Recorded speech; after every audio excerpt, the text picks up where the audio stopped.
I'm a man sitting here in this room, but on your screen, I'm not a man because there is no male, there's no female, there's no hormones, there's no chromosomes, there's no bodies in the digital realm.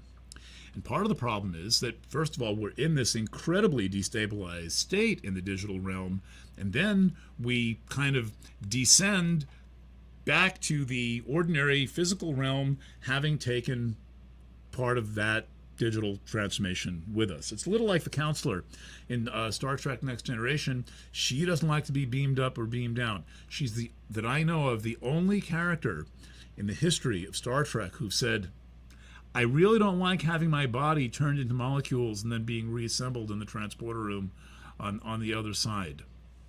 One of the great characters in all of Star Trek, the counselor. I don't know her proper name, but that's how she's referred to.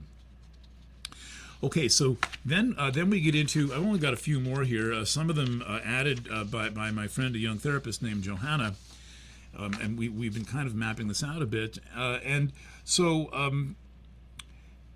what we get with all of this Aries,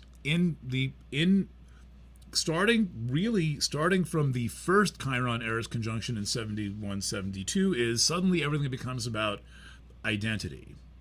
Now, there's different theories about what happened in the late 60s and the early 70s, about how the social movements got so messed up, and then suddenly we went from having like an anti-war movement and a peace movement, right? Mainly the anti-war movement grows out of the civil rights movement of the 1950s and the early 1960s. So by the March on Washington for Peace and Freedom in 1963,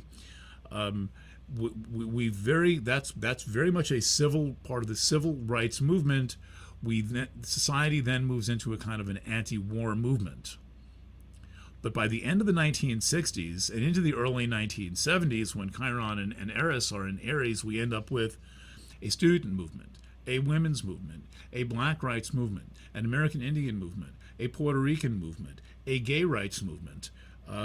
What else? I play a game making this list. Suddenly, right around the time of the Chiron-Eris conjunction, there's a million movements, and then there's all of this like, I'm part of this tribe.